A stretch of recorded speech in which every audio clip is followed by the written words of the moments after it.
안녕하세요. 임마누엘의 은혜 안에서 오늘도 평안하시기를 축복합니다.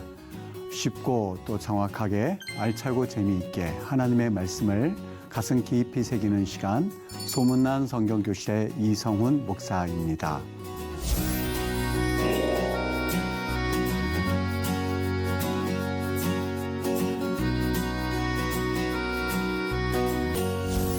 우리가 지난 시간에는 두려움에 사로잡힐 때라는 제목으로 홍해 앞에 섰던 이스라엘 백성들에 대해서 우리 같이 이야기를 나누었죠.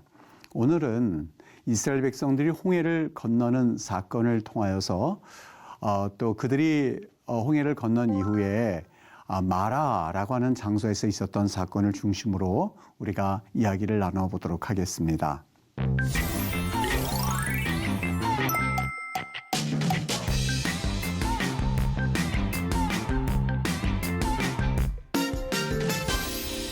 여러분, 이스라엘 백성들이 이제 홍해를 거쳐서 그 다음 장소로 출애굽 여정을 시작을 하게 되는데요. 그 여정을 시작하기 전에 앞서서 우리가 전체적으로 한번 지도를 살펴보고 그리고 나서 그 내용을 좀 더 자세하게 다뤄보도록 하겠습니다. 제가 제목을 쓴물이 아니라 짠물이었다 이렇게 제목을 정했는데요. 우선 여러분이 보시는 것처럼 출애굽 여정은 그들이 고센 땅에서부터 시작해서 숫곳이라는 장소를 거쳐서 비하히롯을 거쳐서 마라, 엘림, 돕가, 르비딤, 시내산까지 이르는 여정이 이제 1차적으로 그들이 시내산까지 이르는 여정을 한번 그려보았고요. 시내산에서 이제 에시온 게벨과 또 가데스 바네아를 거쳐서 동쪽 광야를 거쳐서 이제 모압 평지까지 이르는 그러한 여정을 한 40년에 걸친 그들의 긴 여정을 이제 시작하게 되는 이제 초창기 부분입니다. 그런데 한 가지 여러분과 잠깐 이야기를 나누고 싶은 것이 하나가 있다면 다른 길은 없을까? 아니요, 있죠. 지금 화살표로 되어 있는 것처럼 라암셋에서부터 이 가나안 땅까지 갈 수 있는 첩경이 있는데 이 길은 우리가 대충 차를 가지고 간다면 한 쉼 없이 달리면 8시간 정도, 조금 쉬고 조금 화장실도 가고 그러면 한 10시간 정도 갈 수 있는 거리이기도 합니다. 그러니까 우리가 걸어서 간다고 한다 할지라도 대략 한 열흘 정도면 갈 수 있을까요? 물론 걷는 속도에 따라서 다르겠지만 말입니다. 그런데 어떻게 해서 그들은 이 길을 돌아서 가야만 했던 것일까에 대해서 하나님은 이렇게 말씀을 하고 있습니다. 출애굽기 13장 17절과 18절의 내용입니다.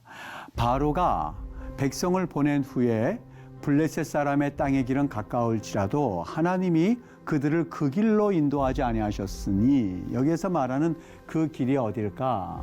제가 해변길 이렇게 적어놔드렸는데요. 정확하게 말하면 예전에 비단길이라고 하는 그 길이 있었죠. 그 길은 흔히들 북쪽에서 아프리카 지역으로, 아시아에서 아프리카 지역으로 그들의 물건을 가지고 상인들이 자주 이용하던 길이었습니다. 그래서 비아마리스 혹은 비단길 이렇게 부르는 길인데, 그 길로 인도하지 아니하셨으니 이는 하나님이 말씀하시기를 이 백성이 전쟁을 하게 되면이라고 되어 있는데, 누가 전쟁을 했던 것일까? 여러분, 이 지역은 바로 블레셋 민족이 살던 그러한 지역이었습니다. 블레셋 민족의 이 문명이라고 하는 것은 가나안 땅에 있었던 여타 다른 민족들이 가지고 있었던 문명보다도 훨씬 앞선 체계의 문명이었었죠. 이를테면 아직 가나안 땅은 청동기 시대일 때에 블레셋 민족은 철기 문명을 다루고 있었으니까요. 그러니까 그들이 전쟁을 하게 되면 분명히 국경 수비대와 충돌을 할 수밖에 없었을 겁니다. 그러니 이 백성이 전쟁을 하게 되면 이스라엘 백성이 마음을 돌이켜 애굽으로 돌아갈까 하셨습니다. 그러므로 하나님이 홍해 광야길로 돌려 백성을 인도하심에 이스라엘 자손이 애굽 땅에서 대열을 지어 나올 때에 라고 말을 하고 있습니다. 즉 이 길로 하나님께서 인도하셨던 것이죠. 여러분, 여기에서 우리가 잠깐 한번 생각해 보고 싶은 것이 있습니다. 우리는 지름길이라고 하는 이 길을 어떻게 보면 지름길이라고 할 수가 있겠죠. 이 지름길이고 이거는 돌아가는 길이 될 것입니다. 우리가 이러한 그 상황 가운데서 정말 지름길이라고 하는 것은 어떤 것을 말할까? 눈으로 보기에는 지금 1번과 같은 지름길이 있을 수 있을 겁니다. 그런데 그 길은 어떤 길이라고요? 하나님 말씀하기를 이 백성이 전쟁을 하게 되면 마음을 돌이켜서 여기는 우리가 갈 길이 안 되나 보다 하고 돌아갈 수밖에 없는 길이 될 수 있다고 하는 것이죠. 그러니까 눈으로 보기에 가까운 길이라고 해서 그 길이 항상 좋은 길만은 아닙니다. 비록 돌아가는 길이라 한다 할지라도 그 길은 약속의 땅으로 인도하는 길이 될 수 있다고 하는 것이죠. 잠깐 우리가 이제 출애굽이라고 하는 이 긴 여정 가운데 우리가 풍덩 들어가기 전에 이스라엘 백성들이 가는 여정이 이렇게 진행이 되고 있구나. 라암세서부터 즉 고센 땅에서부터 있었던 이스라엘 백성들이 시내산을 도착하게 되고 시내산에서부터 멀리 돌고 돌아서 모압 평지까지 다다르게 되는구나라고 하는 여정을 잠깐 한번 살펴보았습니다. 이제 한 가지 홍해를 건너기 전에 잠깐 여러분하고 또 이야기를 나누고 싶은데요. 이 바로가 이스라엘 백성들을 출애굽하는 것을 허락하지요. 그리고 나서 얼마 되지 않아서 바로가 병거 600대와 그리고 지휘관을 동원하여서 이스라엘 백성들 뒤를 쫓습니다. 조금 이해 안 되는 대목이지요.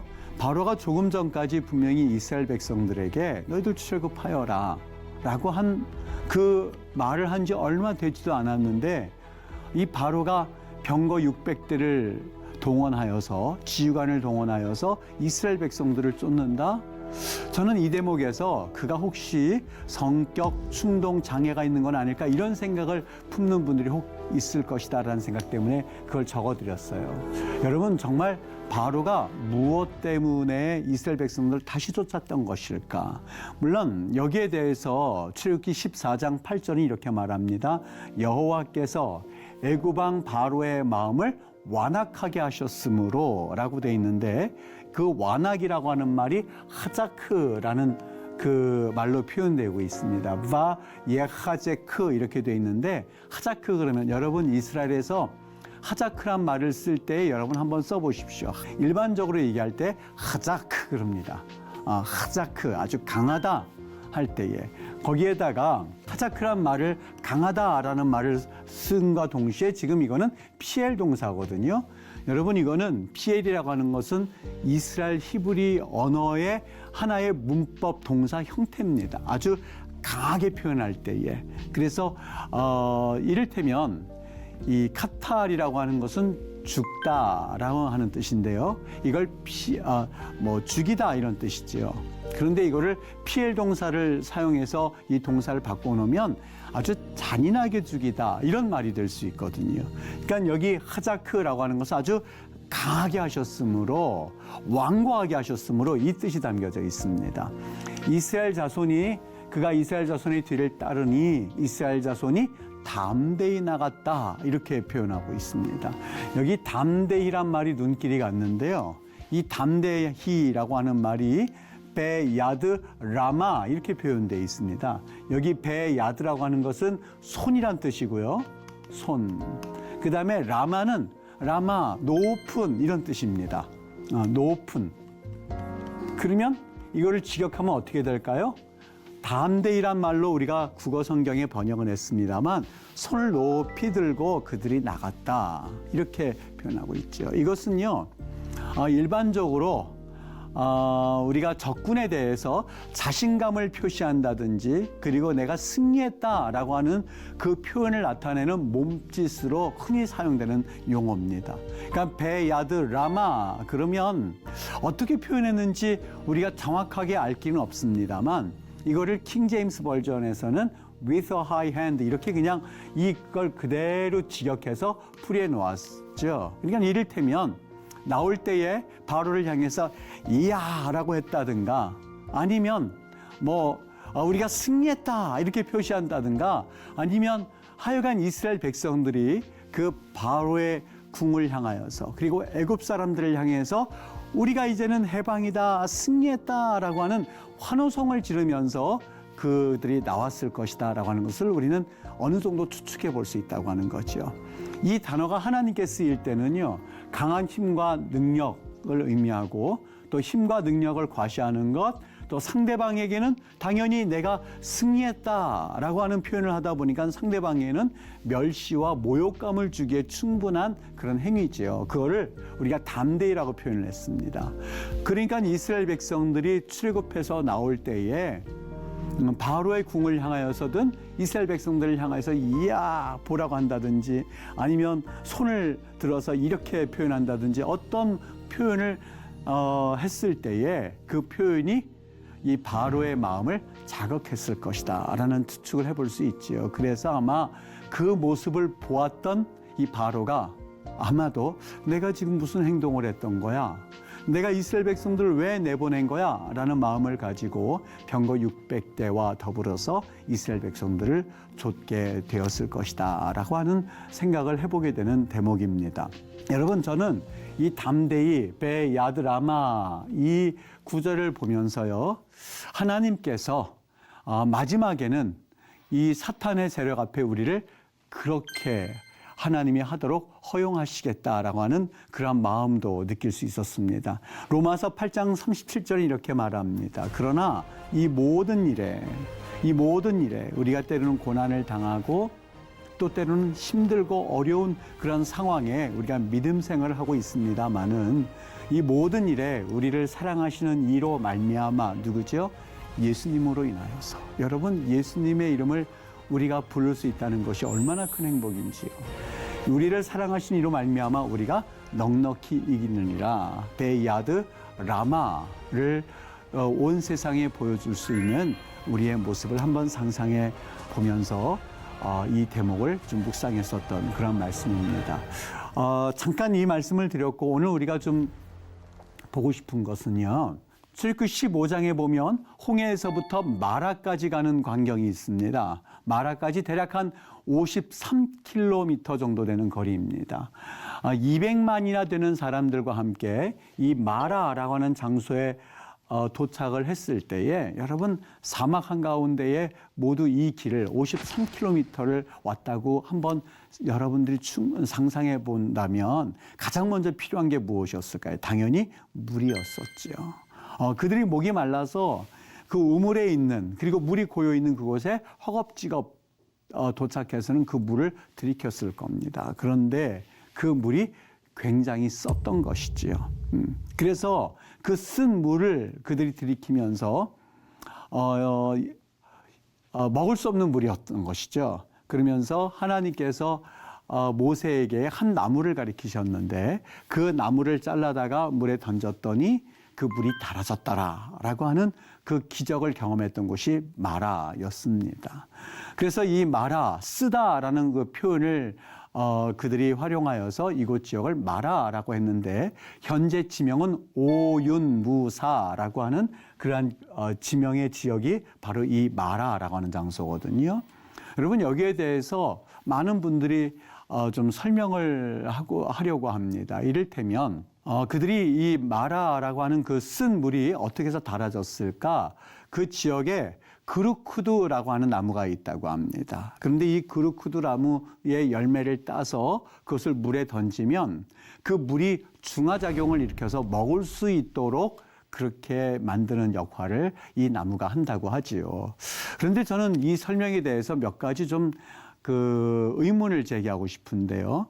만일 그렇다라고 우리가 가정해 볼 때에 200만 명이나 되는 사람들을 먹을 수 있도록 물을 중화시키려면 여러분 그루쿠드의 나무의 열매들이 얼마나 많이 필요했을까?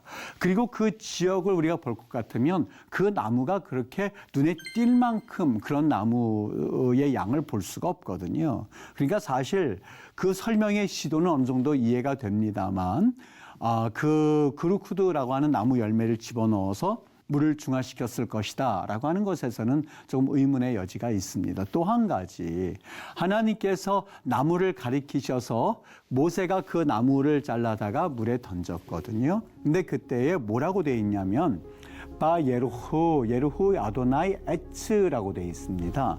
여기 에츠는 나무를 의미하는데 만약 하나님께서 어떤 특정한 나무를 잘라야만 그 나무를 던져야만 짠물이 변하여서 그 쓴물이 변하여서 단물로 바뀌어진다고 했을 때에 만약에 에츠라고 한다면 여기에 정관사 하를 집어넣었을 겁니다. 하 에츠 더 tree라고 하는 그러한 정관사를 집어넣었을 텐데 정관사가 없다고 하는 거죠. 그래서 이거는 단순히 한 나뭇가지를 말합니다. 한 나뭇가지를 잘라서 그래서 물에 던졌던 것이죠.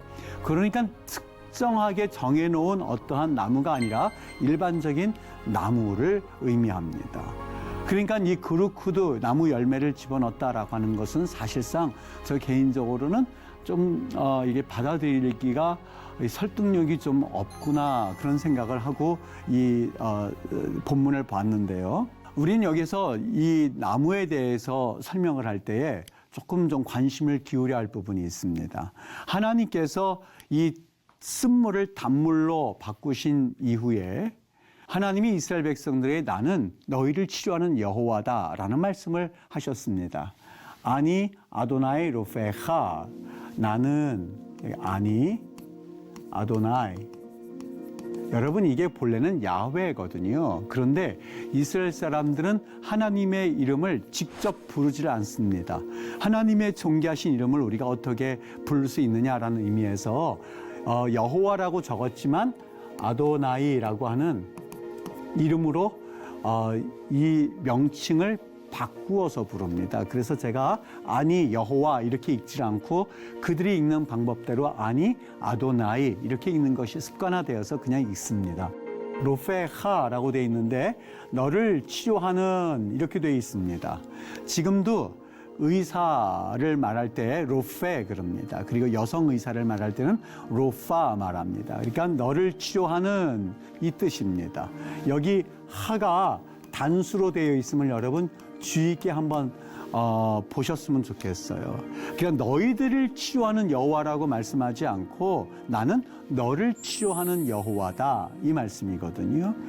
여기 그들이 그 물을 가리켜서 쓰다라는 표현을 썼는데요. 그 물이 왜 썼을까? 여러분 조금 전에 보여드렸던 그 지도를 다시 한번 보여드릴 테니 한번 보시길 바랍니다. 여기가 마라입니다. 그리고 여기가 홍해예요. 바다예요. 제가 조금 전에 이 마라라고 하는 지역이 오윰무사라고 말씀을 드렸죠. 오윰무사에 도착해서 그 바다를 바라보면은요, 눈앞에 보일 만큼 그냥 조금만 뛰어가면 즉 해변과 이어지기 때문에 해변을 달려서 바다입니다. 그러니까 오윰무사라고 하는 그 지역, 마라라고 하는 지역은 해변가가 금방 그 바닷물이 금방 보여요. 다시 말하면 해변가에 있다고 보아도 무방할 만큼 가깝습니다. 여러분 그렇다면 어느 정도 짐작할 수 있지 않을까요? 그 물이 왜 썼을까?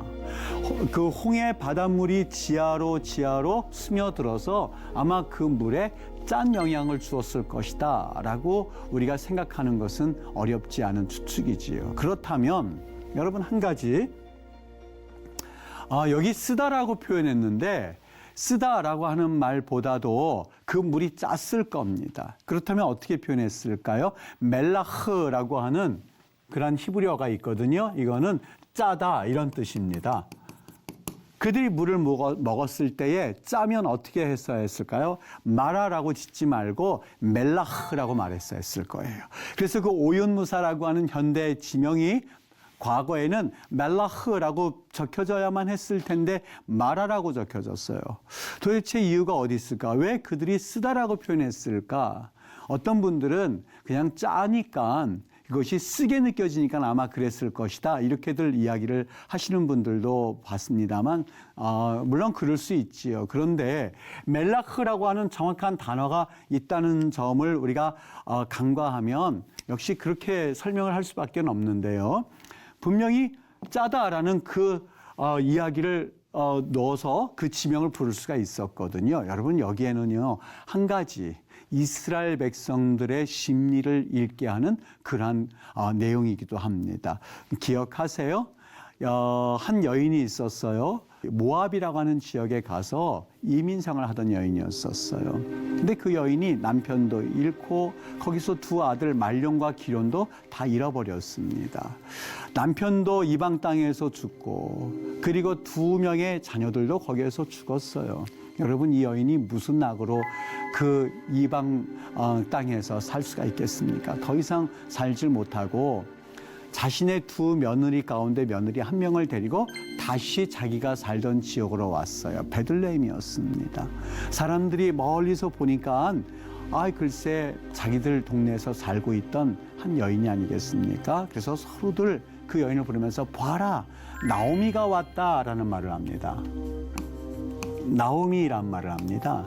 여러분, 나오미라고 하는 말의 의미가요, 지금도 나임 메오드 그러거든요.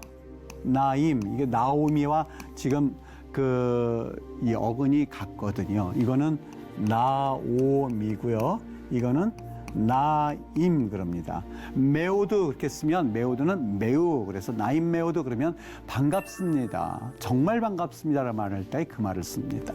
즉 나오미의 의미는 뭐냐면 희락, 기쁨 이 뜻이에요. 그랬더니 나오미가 화들짝 놀라는 거예요. 내 인생은 기쁘지가 않아요. 내 인생은 그렇게 희락과는 거리가 멀어요. 남편도 외국에서 잃어버렸고 두 명의 자녀들도 잃어버렸거든요. 이제부터 나를 나오미라고 부르지 말고 마라라 불러주십시오. 이는 전능자가 나를 괴롭게 하였습니다. 내 인생이 얼마나 쓴지, 그래서 마라라고 하는 말이 쓰다라는 의미이기도 합니다만, 이 말은요, 인간의 괴로움과 힘든 상태를 표현해주는 단어가 바로 마라라고 하는 단어입니다. 여러분, 이스라엘 백성들이 멜라흐라고 하는 말을 쓸 수도 있었는데 왜 마라라고 하는 단어를 썼을까? 여러분, 그 이유가 어디 있을까요? 여러분은 왜 그렇다고 생각을 하십니까? 한번 생각해 보십시오.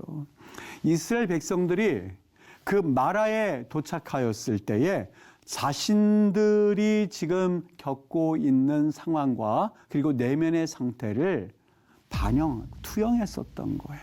짠물을 마시면서 그들이 내가 지금 너무 괴로운 상태입니다. 내가 지금 너무 힘든 상태입니다. 이스라엘 백성이라고 하나님께서 나를 부르시지만 이미 그들은 정체성의 혼돈을 가져올 만큼, 그리고 홍해를 건너서 마라까지 도착했을 때에 지치고 피곤하고, 그리고 하나님이 약속의 땅으로 인도하실 때에 그 일이 급박하게 이루어진다고 생각하고 출발은 했지만 사실 시작부터 쉽지가 않았거든요. 홍해를 건너오기는 하였지만 사실 죽을 고생을 하고 그 자리까지 왔거든요. 그리고 지금 도착해서 봤더니 그들이 그 물을 마시면서 정말 해가라는 기쁨을 맛본 것이 아니라 그 물마저도 썼거든요. 짰었거든요. 여기를 마라라고 한 것은 바로 그 이스라엘 백성들의 심리 상태를 보여주고 있었던 것이지요. 뿐만이 아니라 이제부터 그들에게 펼쳐지는 그 삶의 여정이 어떠하리라고 하는 것을 그 마음 가운데 짐작한 나머지 그 장소를 마라라고 불렀었던 겁니다. 그렇다면 다시 이 처음으로 돌아가서요, 하나님께서 이스라엘 백성들에게 쓴물을 단물로 바꿔주시고 난 그 하나님은 하나님 스스로를 가리켜서 뭐라고 말씀하셔야 옳을까요? 어떻게 말씀하셔야 좋을까요? 얘들아, 나는 전능의 하나님이야. 봤지? 쓴물을 단물로 바꾸는 나는 전능의 하나님이야. 아니, 엘샤다이. 그렇게 말씀하실 수도 있었어요. 봐라, 나는 너희들에게 이렇게 전능의 기적의 하나님이야 라고 말씀하실 수도 있었는데 그렇게 말씀하지 않으세요. 하나님께서 그들에게 나는 너를 치료하는 여호와야. 여기 라파라고 하는 말, 로페라고 하는 말은 정말 육신적으로 치료하고 낫게 해주는 그러한 표현을 할 때에 라파라는 말을 쓰거든요. 지금 하나님께서 이스라엘 백성들을 치료하신 것이 아니라 그저 쓴물을 단물로 바꾸셨던 기적을 보여주셨을 뿐인데 왜 굳이 하나님께서는 이 말을 통하여서 이스라엘 백성들에게 스스로 어떤 분임을 말씀하셨을까 하는 그 질문에 대해서 지금 말씀드린 이 내용과 깊은 연관이 있습니다. 여러분, 오늘 우리 여기까지 보도록 하겠습니다. 우리 다음 시간에는 조금 다시 한번 하나님께서 왜, 무엇 때문에 하나님이 나를 치료하는 여호와라고 말씀하셨을까 하는 그 질문에 대해서 한번 답변을 같이 생각해 보면서 우리 출애굽기를 또 한번 살펴보도록 하겠습니다. 여러분, 유익한 시간 되셨습니까? 오늘 수업은 유튜브를 통해서 다시 보실 수 있습니다. 유익한 시간인 만큼 주변에 많이 소문내 주셔서 계속해서 복습해 주신다면 정말 좋겠습니다. 다음 시간에는 우리 이 하나님께서 나를 치료하는 여호와다라고 하는 그 말씀을 왜 하셨을까라고 하는 그 말씀과 더불어서 이제 모세가 지팡이를 들고 기적을 일으키는 그러한 그 장면을 좀 중점적으로 살펴보면서 이 출애굽기 말씀을 우리 살펴보도록 하겠습니다. 여러분, 오늘도 평안한 하루 보내시고 다음 시간에 뵙도록 하겠습니다. 감사합니다.